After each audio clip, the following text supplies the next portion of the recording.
m'appelle Anissa, j'ai 18 ans, je vais avoir 19. Du coup, ça fait 10 ans que j'ai commencé l'impro.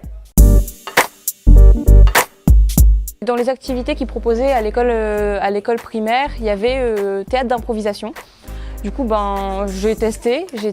C'est un intervenant d'Impro Academy et du coup, j'ai juste vu le nom et puis je me suis rapprochée de l'atelier et au final, ça m'a énormément plu. Aujourd'hui, j'en fais encore. J'ai commencé l'impro en primaire, donc en CM2. Ensuite, au collège de Oisem, il y avait un atelier et puis comme j'en avais fait 1 an en primaire, j'avais envie de continuer. Donc je me suis inscrite tout de suite à l'atelier. J'en ai fait pendant 3 ans, parce que j'ai pas pu en faire la première année, mais j'en ai fait pendant 3 ans à Oisem. Et ensuite, arrivée au lycée, du coup au lycée Faidherbe, j'ai continué l'impro pendant 2 ans. Ce que j'aime le plus sur scène, c'est quand on lance une blague ou quand on voit le public qui rit à ce qu'on dit, qu'on fait plaisir en fait au public et du coup rien que ça, c'est vraiment super comme sentiment. Je trouve que c'est enrichissant parce qu'on part sur une idée, on a notre idée en tête quand on monte sur scène et au final je trouve que l'autre personne elle peut apporter tellement de choses parce que vu qu'elle partait d'une histoire différente, elle va penser à d'autres possibilités et du coup ça va rajouter à notre histoire, ça va pas prendre la place et ça va être complémentaire. Du coup je trouve que c'est vraiment mieux d'être à plusieurs sur scène au sens où on se complète les uns les autres. Ma catégorie préférée c'est l'impro de KPDP. C'est l'enfant insupportable, donc celui qui pleure, qui crie, qui fait vraiment celui à qui on a envie de donner des baffes.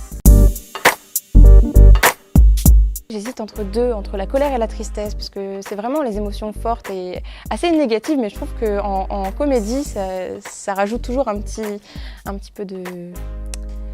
Enfin, ça fait un contraste et du coup c'est marrant. Depuis que j'ai commencé l'impro, je suis déjà beaucoup plus à l'aise avec moi-même, j'ai moins peur de parler aux gens. Ça m'a aussi appris à m'accepter parce que j'étais très complexée, j'étais très timide, j'avais vraiment le petit complexe de la petite fille qui se sent pas bien dans sa peau. Et maintenant, je vais facilement vers les gens et puis j'adore être au centre de l'attention, j'ai vraiment plus de problème. Pour mes oraux de bac, je sais très bien que j'aurais pas fait d'impro, j'y serais allée, j'aurais été tétanisée. Là, j'y suis allée, j'ai rigolé avec le correcteur alors que il y avait pas de quoi rire, mais j'ai quand même réussi à bien m'en sortir malgré tout. Et sans l'impro, ça aurait été une catastrophe. Ça aurait été une catastrophe sans l'impro. Pour un spectacle de fin d'année à Faidherbe, on avait fait une chanson sur le 49.3.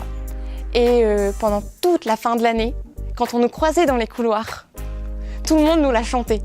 On ne pouvait pas passer dans le couloir sans qu'on nous la chante, du coup elle est vraiment restée ancrée dans les mémoires de tout le monde. On en a entendu parler pendant au moins 6 mois sûrs, parce que même à la rentrée d'après, ils nous la chantaient encore.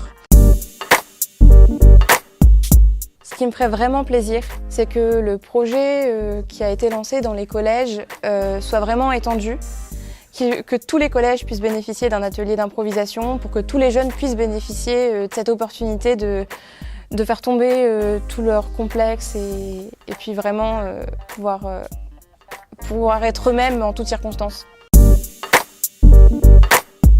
Pour moi, l'impro, c'est une famille.